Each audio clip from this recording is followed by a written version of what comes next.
Bismillahirrahmanirrahim. Assalamualaikum warahmatullahi wabarakatuh. Innal hamdalillah wassalatu wassalamu ala Rasulillah wa ala alihi wa ashabihi wa mawalah. Wala haula wala quwata illa billah. Amma ba'du. Alhamdulillah, para bapak dan para ibu, para pemirsa kaum muslimin rahimani wa rahimakumullah. Insyaallah kita kembali melanjutkan pembahasan kita dari kitab Al-Aqidah Al-Wasithiyah. Kita insyaallah masuk pada pembahasan di antara tafsir rincian daripada sifat-sifat Allah SWT. Dan kita masuk pada sifat, yaitu ayat-ayat yang menjelaskan tentang sifatul ghadab, wasukh, wal karahiyah, wal bugh. Ini sifat marah, kemudian benci, kemudian marah, benci, murka. Ini adalah sifat yang mirip-mirip dengan ungkapan yang Allah sebutkan dalam beberapa ungkapan. Ghadab, marah, wasukh, itu benci, murka, wal karahiyah, ini kebencian, wal bugh, marah. Ini sifat yang sekitar itu. Ahlussunnah wal Jamaah mengimani sifat ini semuanya. Karena sebagaimana kaidah awal yang telah kita sampaikan, bahwasanya Ahlussunnah mengimani atau menetapkan semua nama-nama dan sifat yang Allah sebutkan dalam Al-Quran dan sebutkan Nabi dalam sunnahnya, tanpa melakukan tamsil, penyerupaan Allah dengan makhluk, tanpa melakukan takyib, itu menggambarkan bagaimananya, tanpa melakukan tahrif, merubah atau memalingkan pada makna yang lain, dan tanpa melakukan taktil, yaitu penolakan terhadap nama maupun sifat Allah Subhanahu wa taala. Adapun ahlul bidah,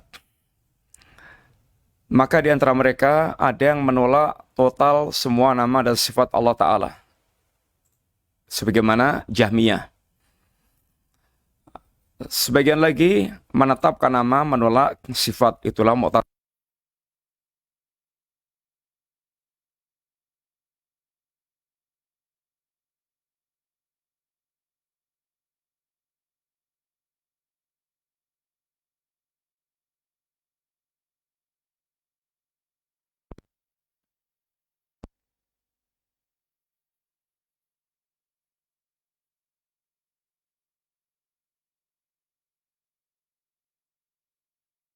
Hayyun, yaitu hidup. Yang lainnya ditakwil semuanya, sehingga mereka tolak sifat marah, sifat ridha, sifat murka, tangan, turun, dan seterusnya. Semuanya mereka tolak dengan cara mereka melakukan takwil. Telah kita sampaikan bahwa keimanan Ahlussunnah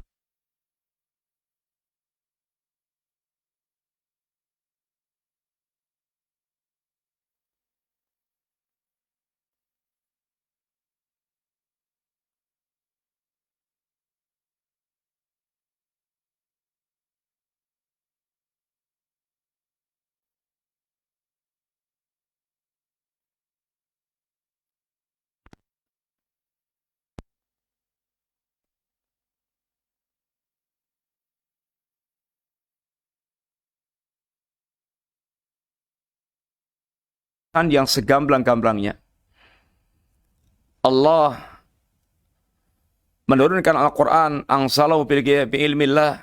Allah turunkan Al-Quran itu dengan ilmu Allah. Wa man asdaqu minallahi qila. Mana ada orang yang lebih jujur dibandingkan dengan Allah Ta'ala.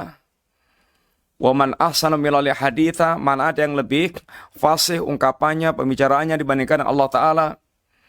Ini semuanya menunjukkan bahwasanya Allah, ini kalam Allah, apa yang Allah sampaikan adalah sebaik-baik perkara, sejujurnya, sejelas-jelasnya dengan ilmu Allah. Sehingga Ahlussunnah menetapkan semuanya apa yang telah Allah sampaikan dari nama dan sifatnya, tanpa melakukan tamsil atau takyif atau tahrif atau taktil. Adapun ahlul bidah terjebak dalam perkara-perkara yang tersebut. Termasuk di antaranya sifat ghadab, sukh, karahiyah, wal bughd. Mari kita lihat beberapa ayat yang dibawakan oleh Syekh Syekhul Islam Ibnu Taimiyah untuk membawakan atau menyebutkan ayat-ayat yang isi kandungannya adalah sifat-sifat Allah tersebut. Al-ghadab, as-sukh, kemudian al-karahiyah, al-maqt. Ini semuanya ada di dalam ini apa yang akan beliau bawakan. Yang pertama firman Allah dalam surat An-Nisa ayat yang 93. Allah Subhanahu wa taala berfirman, "Wa may yaqtul mu'minan muta'ammidan fajaza'uhu jahannamu khalidan fiha wa ghadiballahu 'alaihi wa la'anahu wa a'talahu 'adzaban 'azima." Barang siapa membunuh seorang mukmin dengan cara sengaja, maka balasannya adalah jahanam kekal di dalamnya. Allah murka kepadanya, Allah melaknatnya, dan Allah yaitu menyediakan kepadanya azab, berbagai macam azab yang besar. Dalam satu ayat ini Allah memberikan ancaman untuk sebuah perbuatan, yaitu yaqtul mu'minan muta'ammidan. Wa may yaqtul mu'minan muta'ammidan. Barang siapa membunuh seorang mukmin dengan cara sengaja. Yang dibunuh seorang mukmin dengan cara sengaja. Adapun kalau yang dibunuh itulah bukan mukmin, orang kafir, maka urusannya berbeda lagi. Demikian pula apabila membunuhnya tanpa sengaja, juga tingkat hukumnya berbeda lagi. Seorang mukmin itu mahal, sangat mahal. Bahkan dikatakan Rasulullah SAW, la sawalu dunya wa ma fiha ahwanu 'ala Allah min qatlil muslim bighairi haq, atau kama qala. Hancurnya dunia dan seisinya ini itu lebih ringan di sisi Allah Ta'ala dibandingkan dengan terbunuhnya seorang mukmin tanpa hak. Ini tanpa dengan cara yang benar. Ini adalah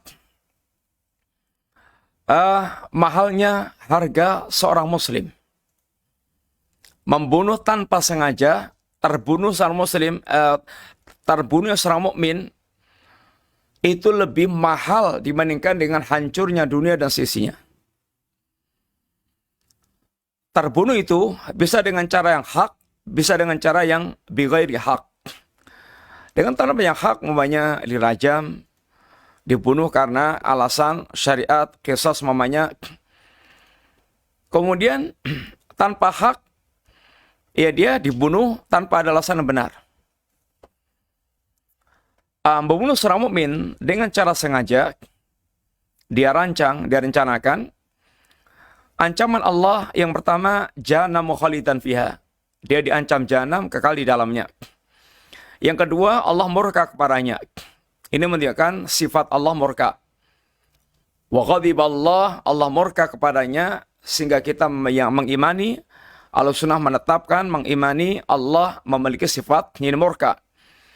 Sehingga bagaimana seorang mukmin dia berusaha untuk menghindarkan dari segala perbuatan, perkataan atau perbuatan yang akan mengundang murka Allah Subhanahu wa taala. Dan Allah menyebutkan dalam ini hadis yang lainnya, Allah dalam ayat yang lainnya atau hadis Nabi, amalan-amalan yang bisa mengundang kemurkaan Allah taala. Yang bisa mengundang kemurkaan Allah Subhanahu wa taala. Wala'anahu, dan Allah melaknat dia. Dijauhkan dia dari rahmat Allah. Laknat lawan daripada rahmat. Orang yang dilaknat Allah, orang yang dijauhkan dari rahmat Allah Subhanahu wa taala. Dan wa'adda lahu adzaban 'azima, dan Allah sediakan untuknya azab yang pedih. Ada 4 ancaman dalam satu ayat ini. Di sini ada muskilah, ada sebuah permasalahan yang perlu diperjelas. Membunuh seorang mukmin dengan cara sengaja, ini maksudnya dosa besar. Dan bukan masuk dalam dosa kekafiran yang mengeluarkan dari Islam. Akan tapi bagaimana dia diancam dengan jahanam khalidan fiha? Di sini ulama ikhtilaf. Apa maksudnya mereka ini dibalas dengan jahanam khalidan fiha? Kaidah Ahlussunnah, bahwa selama dia masih seorang muslim, belum melakukan perbuatan yang mengeluarkan dari keislamannya, maka mereka ini masih memiliki hak untuk mendapatkan jannah. Artinya selama-lama apapun tinggal di neraka, dia akan dikeluarkan dari neraka dan dia akan mendapatkan surga karena keislamannya atau keimanannya. Membunuh seorang mukmin di sini dosa besar. Dosa besar. Tetapi kenapa ancamannya jahanam khalidan fiha? Para ulama menjelaskan maksudnya adalah khalidan fiha bukan kekal selama-lama, bukan kekal abadi. Tapi maksudnya dalam waktu yang sangat lama seakan orang mengira tidak akan keluar dari neraka tersebut. Ini di antara pendapat ini sebagian ulama yang menjelaskan tentang ini maksud khalidan fiha karena seorang mukmin pelaku dosa besar dia tidak kekal di dalam neraka, dia masih ini memungkinkan untuk selamat dari kekalnya yaitu api neraka. Allah murka dan Allah melaknat orang tersebut. Allah sediakan azab yang pedih. Ini adalah ancaman bagi orang yang mereka itu melakukan pembunuhan.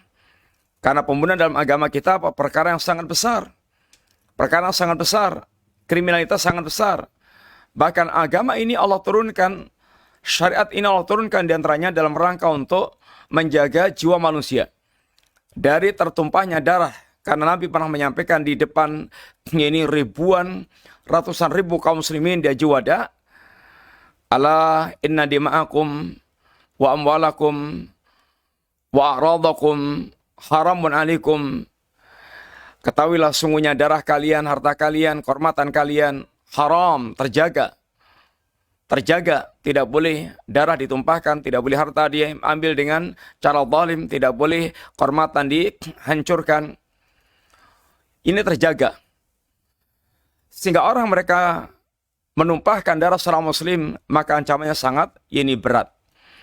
Ada lagi masalah, yaitu perkataan sahabat Ibnu Abbas radhiyallahu anhuma bahwa seorang yang mereka membunuh, mereka tidak diterima taubatnya.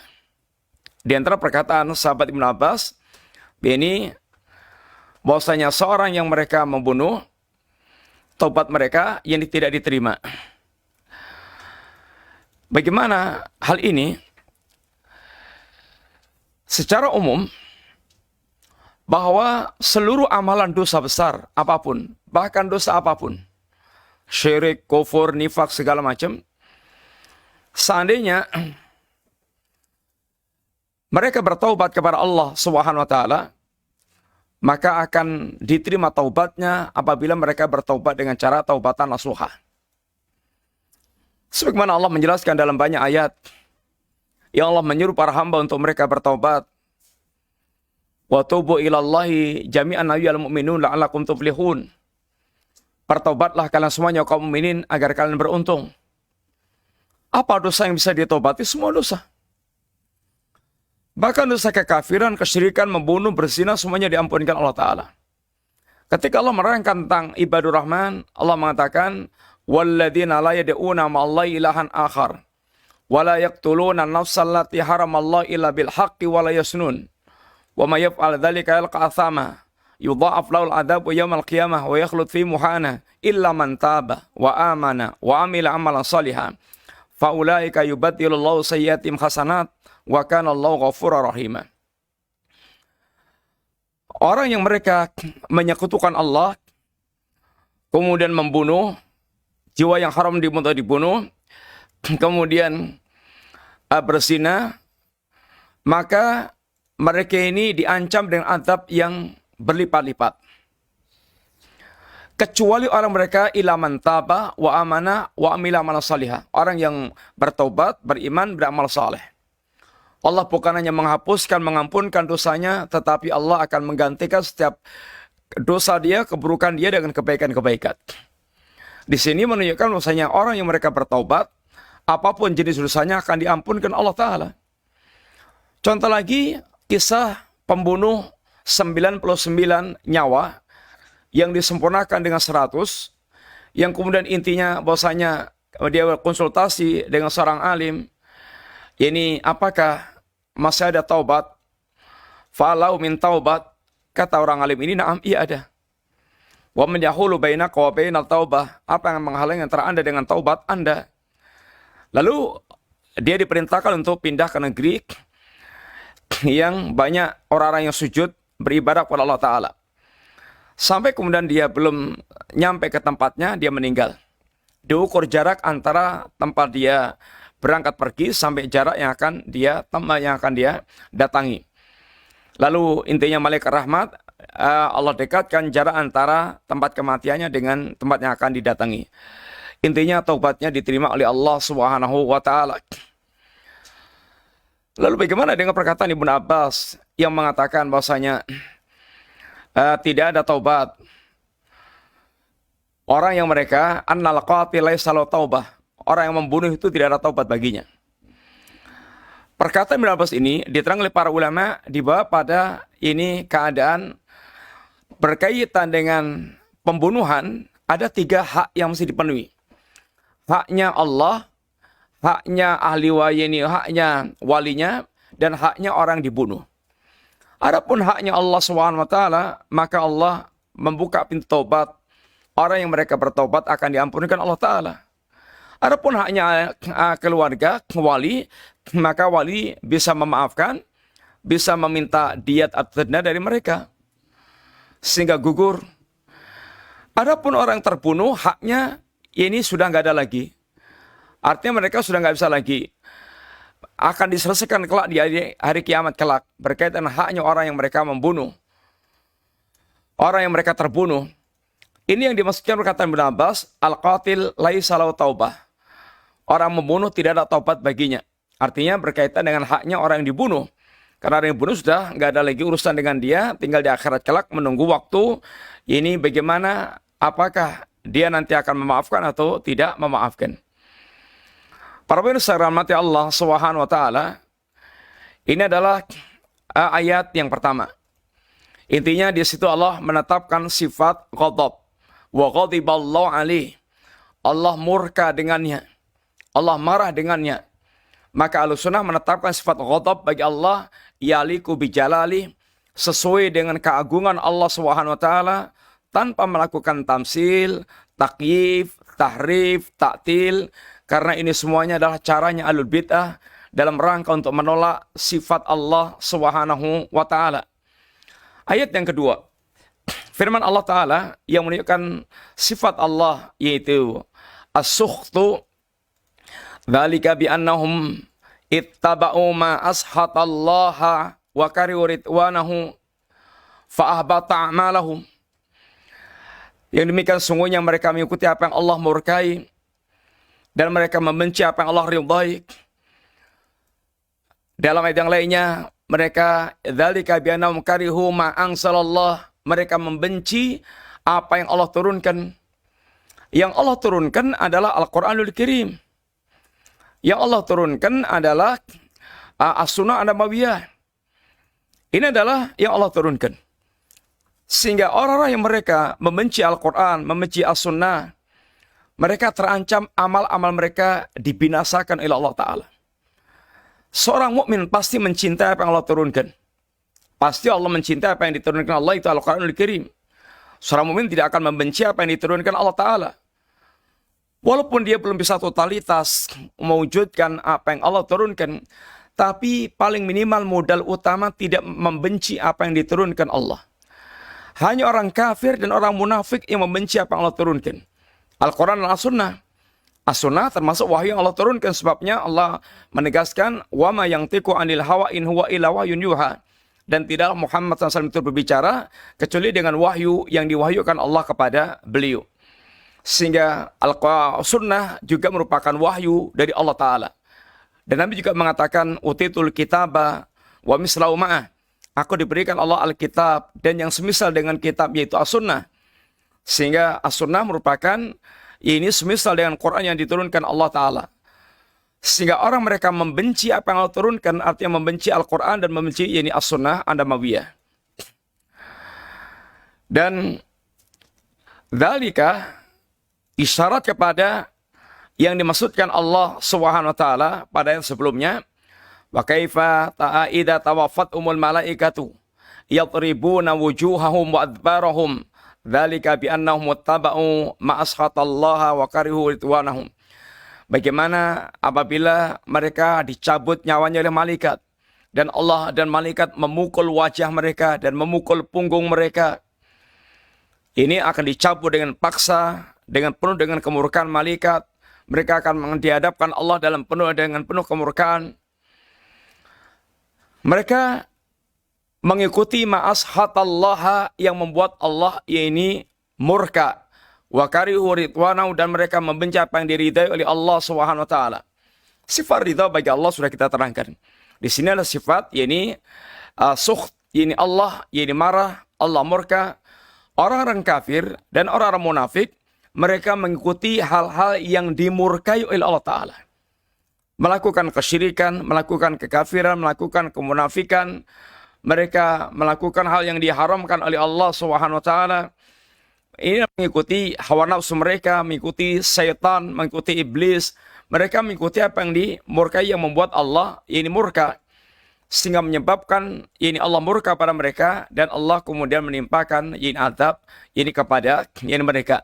Dan mereka membenci apa yang Allah ridai, membenci tauhid, membenci sunnah, membenci Al-Quran, membenci Islam. Itu semuanya Allah ridai, termasuk membenci para nabi, membenci para sahabat, membenci para ulama. Ini semuanya merupakan sifat-sifat kekafiran yang membuat mereka ini dimurkai oleh Allah Subhanahu wa taala. Ayat yang ketiga, Allah menegaskan, falamma asafuna intaqamna minhum. Tatkala mereka membuat Allah murka, membuat Allah marah, intaqamna minhum, maka Allah mengadab mereka.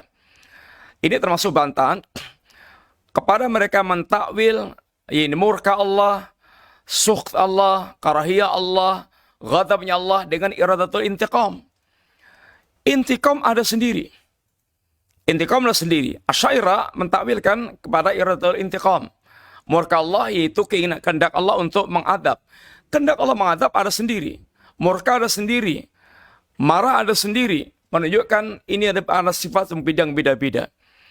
Sehingga mereka takwilkan ghadab as-sukht dengan iradatul intiqam disebabkan karena mereka asalnya menolak. Akal mereka tidak bisa menetapkan tentang sifat Allah murka dan seterusnya. Sesungguhnya kalau mereka bisa menetapkan sifat Allah yakni qudrah, iradah, kemudian ilmu, sama, basar, hayyun, bisa menetapkan sifat-sifat ini dengan alasan yakni walaupun juga manusia juga memiliki qudrah, ilmu, sama, basar. Lalu mereka katakan ini adalah berbeda dengan ilmunya manusia, berbeda dengan pendengarannya manusia. Sesungguhnya tinggal begitu juga semua sifat yang lainnya sama. Kalau dia berani menetapkan sifat yang sebagian ini, maka dia wajib bukan menetapkan sifat yang lainnya. Karena kaidahnya penetapan sifat yang sebagian sama dengan sifat yang lainnya lagi. Sehingga kalau berani menetapkan sifat yang ini, juga harus berani menetapkan sifat yang lainnya. Tinggal kemudian yaliku bijalali, dia tetapkan sesuai dengan keagungan Allah Subhanahu wa taala. Sehingga murkanya Allah, kemudian marahnya Allah, bencinya Allah, yaliku bijalali, sesuai dengan keagungan Allah, tidak serupa dengan para makhluk, selesai. Sehingga kita pun ketika kita bicara tentang murkanya Allah, seorang mukmin dia akan berusaha untuk melakukan hal-hal menghindari hal yang membuat murkanya Allah Subhanahu wa taala. Ini berkaitan dengan ini orang kafir yang mereka melakukan perbuatan yang mengundang murkanya Allah, sehingga Allah pun ini timpakan azab kepada ini mereka. Kemudian ayat yang keempat, Allah katakan, walakin karihallahu imbi'atsahum fasabbatahum. Akan tapi Allah tidak suka dengan keberangkatan mereka, maka mereka pun dibuat lambat oleh Allah untuk yaitu berangkat bersama kaum mukminin. Inilah orang-orang munafik. Orang-orang munafik, orang mereka tidak memiliki ketulusan dalam keimanan kepada Allah Subhanahu wa taala, sehingga mereka iman mereka tidak tulus. Iman mereka hanya di lisan. Mereka tidak membenarkan dengan batin-batin mereka. Sehingga semua amaliyah yang mereka lakukan tidak bersumber dari kecintaan dan keimanan mereka kepada Allah Ta'ala. Hanya sekedar untuk menyelamatkan apa yang mereka inginkan dari dunia mereka dengan menampakkan keislaman mereka. Di antaranya Allah tegaskan, Allah tidak suka dengan keberangkatan mereka. Toh kalau mereka berangkat, itu hanya ngeribeti kaum muslimin. Hanya akan ngeribeti kaum muslimin. Hanya merepotkan kaum muslimin. Mereka akan melakukan hal yang membuat sedihnya muslimin, kemudian mengkhianati muslimin, kemudian membuat kacaunya barisan muslimin. Sebagaimana ketika mereka ikut berangkat perang Uhud. Sepertiga orang-orang munafik jumlahnya kira-kira ini sekitar yaitu sepertiga dari pasukan muslimin. Mereka balik pulang ke Madinah. Sehingga betul-betul sangat mengurangi kekuatan kaum muslimin. Sehingga hanya merepotkan muslimin. Itulah makar di antara makar orang munafik. Demikian pula ketika orang munafik ikut bersama dengan kaum muslimin jihad. Mereka justru mengungkapkan kalimat-kalimat yang merupakan nada ejekan, istihza. Sebagaimana ketika mereka di sela-sela jihad pada perang Tabuk, maka mereka mengucapkan kalimat yang merupakan hinaan kepada Nabi dan para sahabat. Mara'ina misla qura'ina arghaba butunan wa akdaba alsunan wajbana inda liqa. Kami tidak melihat orang semisal para qura' kita, para sahabat dan para nabi dan para sahabat yang lebih rakus dalam masalah makanan, yang lebih dusta dalam urusan lesan pembicaraan, yang lebih pengecut ketika ketemu dengan musuh. Ini adalah semuanya ungkapan-ungkapan yang mereka tujukan kepada Nabi dan para sahabat. Padahal kenyataannya Nabi dan para sahabat orang yang paling zuhud dalam urusan dunia, yang paling jujur dalam urusan perkataan, yang paling pemberani dalam berjihad fisabilillah. Maka Allah tidak suka dengan keberangkatan orang munafik bersama dengan kaum muslimin. Maka Allah pun membuat lambat mereka tidak segera bergabung dengan kaum muslimin. Di sini yang kita ambil adalah sifat Allah, karihallah. Ini Allah yaitu benci dengan keberangkatan mereka. Maka dikatakan waqil aq'udu ma'al qa'idin, silahkan kalian tinggal bersama orang duduk-duduk. Ya, jangan berangkat jihad bersama dengan Nabi dan para sahabat Nabi radhiyallahu alaihim jami'an. Di sini adalah bagaimana menunjukkan sifat karihallah, ini Allah memiliki sifat kebencian. Dalam hadis pula Nabi SAW tegaskan inallah kariyalakum kila wa qala, yang antaranya Allah membenci kepada kalian tiga. Satu di antaranya kila wa qala. Ini hanya tukang menukil perkataan, kata orang, sehingga dia hanya menjadi penyebar berita tanpa tasabbut. Ini di antara yang dibenci Allah Ta'ala. Ini yang kita ambil adalah pesannya. Nabi juga menjelaskan tentang sifat Allah, yang Allah memiliki sifat ini benci. Ini menunjukkan bahwasanya beberapa sifat yang Allah telah terangkan dalam Al-Quran dan Sunnah yang wajib kita untuk menetapkan, karena itu adalah semuanya telah ditetapkan Allah tentang dirinya dalam Al-Quran dan Sunnah Nabi Sallallahu Alaihi Wasallam. Dan Nabi juga menjelaskan dalam sebuah hadis, Inna Allah Ta'ala idha abghadha abdan nada Jibril. Sungguhnya Allah apabila membenci seorang hamba, Allah akan memanggil Jibril, Inni ubghidhu fulanan fa'abghidhu. Ya Jibril, aku membenci si fulan, maka bencilah dia. Sehingga Jibril pun akan mengumumkan kepada penduduk langit, malaikat, agar mereka membenci si fulan yang dibenci oleh Allah Subhanahu wa taala. Ini juga menunjukkan tentang sifat bencinya Allah, sehingga seorang mukmin bagaimana kemudian menghindarkan segala hal yang akan mengundang kebencian Allah Subhanahu wa taala. Ayat yang kelima yang dibawakan adalah surat As-Saff, yang Allah menegur kaum mukminin, ya ayyuhalladzina amanu lima taqulu ma la taf'alun kabura maqtan indallahi an taqulu ma la taf'alun. Wahai orang beriman, kenapa kalian mengatakan apa yang tidak kalian lakukan? Karena sungguh besar kebencian Allah, kemurkaan Allah, orang yang mereka mengucapkan apa yang tidak kalian yang mengucapkan apa yang tidak kalian lakukan. Ini adalah berkaitan dengan berselisihnya antara omongan dengan perbuatan. Ini termasuk di antara perihal keadaan yang dibenci oleh Allah, yang dimurkai oleh Allah Ta'ala. Seorang mukmin diajarkan untuk memiliki kejujuran, apa yang dia ucapkan itulah yang dia lakukan, sehingga betul-betul zahiran wa batinan menunjukkan akhlak seorang yaitu mukmin. Jangan sampai dia mengucapkan apa yang dia ini tidak lakukan, atau perbuatan dia menunjukkan tentang hal yang bertentangan dengan ucapan dia yang membuat murkanya Allah Subhanahu wa taala. Ini adalah beberapa sifat yang berkaitan dengan sifat murkanya Allah Subhanahu wa taala, dan beliau bawakan ini 5 ayat yang beliau bawakan di sini yang menunjukkan semuanya ini penjelasan tentang sifat murka, sifat murka, sifat marah, sifat benci, yang kita wajib untuk mengimani sifat-sifat tersebut yaliku bijalali, sesuai dengan keagungan Allah Subhanahu wa taala. Dan di akhirat kala juga Allah akan memberikan kemurkaan yang tidak pernah Allah murka semurka itu. Dan itu dijelaskan dalam hadis-hadis yang diantaranya berkaitan hadis ahlul mauqif. Orang-orang yang mereka sedang di padang mahsyar, yang kemudian mereka meminta syafaat, mencari orang bisa memberikan syafaat, datang pada Nabiullah Adam ditolak, karena Nabiullah Nuh ditolak, karena Nabi Ibrahim ditolak, Nabi Musa ditolak, Nabi Isa ditolak, sampai datang pada Nabi Sallallahu Alaihi Wasallam, dan lalu memberikan syafaatul ubna setelah sujud kepada Allah, memberikan pujian lalu diizinkan oleh Allah Subhanahu wa taala. Ini sifat tentang ini murka. Kita akan lanjutkan sifat yaitu maji, sifat kedatangan Allah Subhanahu wa taala. Ini di antara sifat yang Allah jelaskan adalah sifat maji, yaitu wal ityan. Maji datang, ityan sama datang. Maknanya adalah kini datang. Sifat ini sifat yang diterangkan oleh Allah dalam Al-Quran dan Sunnah, yang kita wajib untuk menetapkan sifat tersebut. Karena Allah menjelaskan perkara itu dalam ayatnya dan juga Nabi dalam sunnahnya. Al-Bidah, Mu'tazilah jelas menolaknya. Mu'tazilah juga menolak sifat Allah Ta'ala. Asy'ariyah, mereka mentakwil sifat maji ini. Ada yang mereka dan mereka mengatakan yang datang rahmat Allah Ta'ala, yang datang malaikat Allah Ta'ala, yang datang adalah perkara perintah Allah SWT atau keputusan Allah Ta'ala.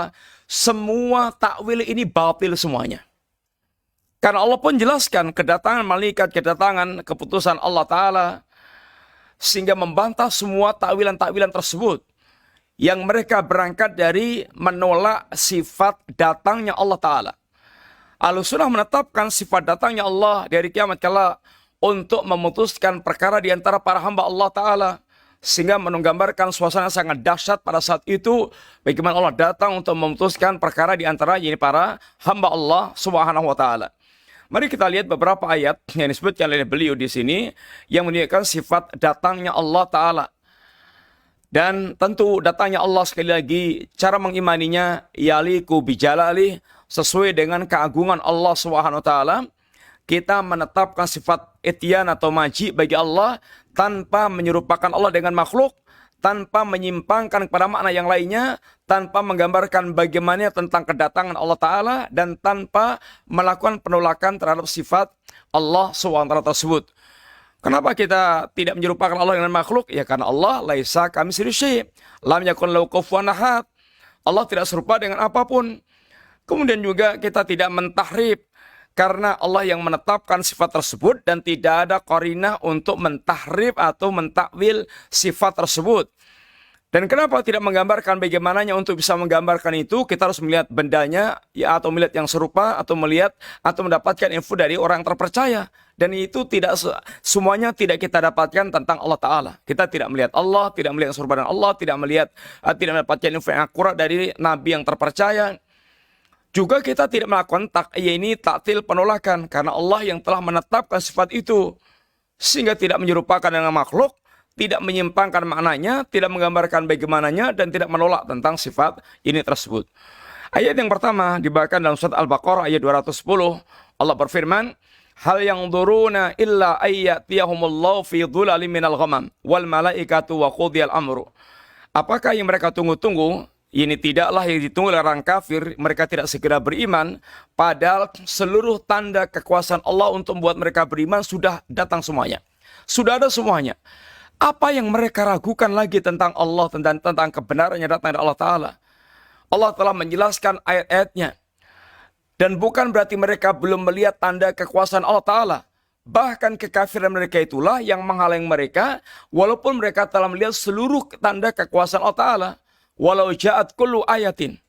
Walaupun telah datang semua tanda-tanda kekuasaan Allah Ta'ala, mereka la yu'minun, mereka tidak akan beriman.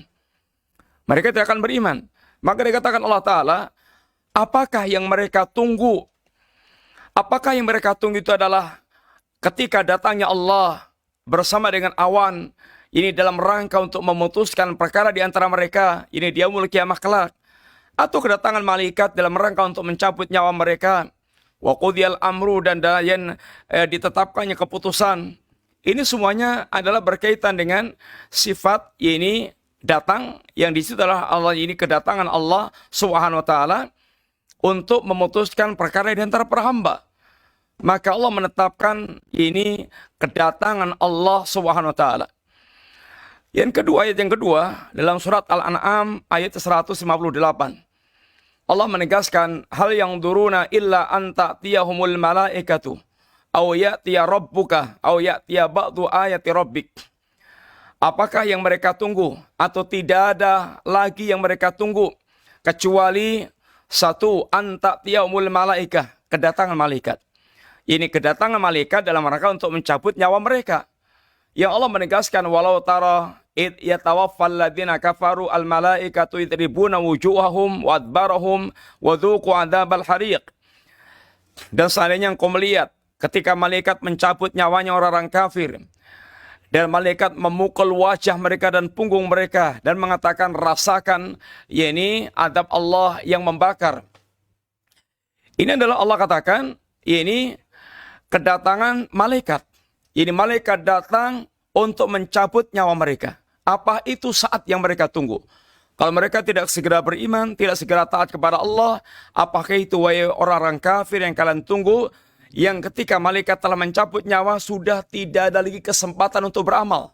Semuanya mereka akan mengeluhkan satu perkara, meminta, mengajukan kepada Allah, laula akhartani ila ajalin qarib, Rabbirji'un la'ali amalu salihan fima taraktu. Mereka ingin sekali seandainya ada waktu yang diundur, diberi kesempatan walaupun sebentar untuk mereka bisa beramal. Aw ya'ti rabbuk, atau yang datang Rabbmu. Ini kedatangan Allah Subhanahu wa taala di saat manusia nanti di hadapan pengadilan Allah, kedatangan Allah dalam rangka untuk memutuskan pengadilannya. Ini dalam rangka untuk memutuskan perkara di antara para manusia, sehingga manusia tinggal menunggu penetapan keputusan Allah Ta'ala. Aw ya'tiya ba'du ayati rabbik, atau yang mereka tunggu adalah ketika datangnya sebagian ayat Allah. Ini munculnya matahari dari arah barat, yang disebutkan dalam hadis, yang saat itu maka taubat sudah tidak lagi diterima oleh Allah Ta'ala. Walaisatit taubatu lilladzina ya'maluna sayyi'at hatta idza hadara ahadahumul maut qala inni tubtul an. Dan tidak ada lagi taubat bagi orang yang mereka itu beramal buruk hingga ketika telah datang kematian kepada mereka, lalu mereka mengatakan ini tubtul an, sekarang saya bertaubat. Maka saat itu keadaan seperti ini, ketika nyawa telah ditenggorokan tinggal taksek, maka taubatnya sudah tidak diterima lagi. Keadaan yang kedua yaitu ketika datangnya matahari dari arah barat, sehingga telah muncul tanda kiamat besar, maka sudah tidak lagi diterima oleh Allah taubatnya. Tanda kiamat itu diantaranya munculnya matahari dari arah barat, kemudian munculnya dabah, munculnya binatang yang bisa berbicara, kemudian munculnya api yang menggiring manusia, gempa di timur, gempa di barat, gempa di Jazirah Arab, kemudian yaitu munculnya Dajjal. Ini semuanya diantara Ya'juj Ma'juj, ini diantaranya adalah tanda-tanda kiamat besar. Yang kalau itu sudah muncul, maka sudah tidak lagi gunanya keimanan orang pada saat itu. Ini ayat yang pertama. Ayat yang kedua. Ayat yang ketiga tentang menerangkan tentang majiknya sifat datangnya Allah Ta'ala. Kalla idza dukkatil ardu dakka dakka wa jaa rabbuka wal malaku saffan saffan. Ketahuilah, apabila bumi dibenturkan Allah sekeras-kerasnya, dan Rabbmu waktu itu datang, wa jaa rabbuka, dan Rabbmu datang. Kedatangan Allah dalam rangka untuk memutuskan perkara antara para hamba. wal malaku saffan saffan, dan malaikat dalam keadaan bersaf-saf. Ini juga menjelaskan tentang sifat Allah, majiknya kedatangan Allah Ta'ala dalam rangka untuk memutuskan perkara di antara para hamba. Kalau kemudian ditakwil dengan yang datang keputusan Allah, yang datang rahmat Allah, yang datang, ini semuanya nggak cocok. Semuanya tidak cocok. Apalagi Allah bantah dengan ayat tersebut, malaikat datang, kemudian Allah datang untuk memutuskan perkara, kemudian juga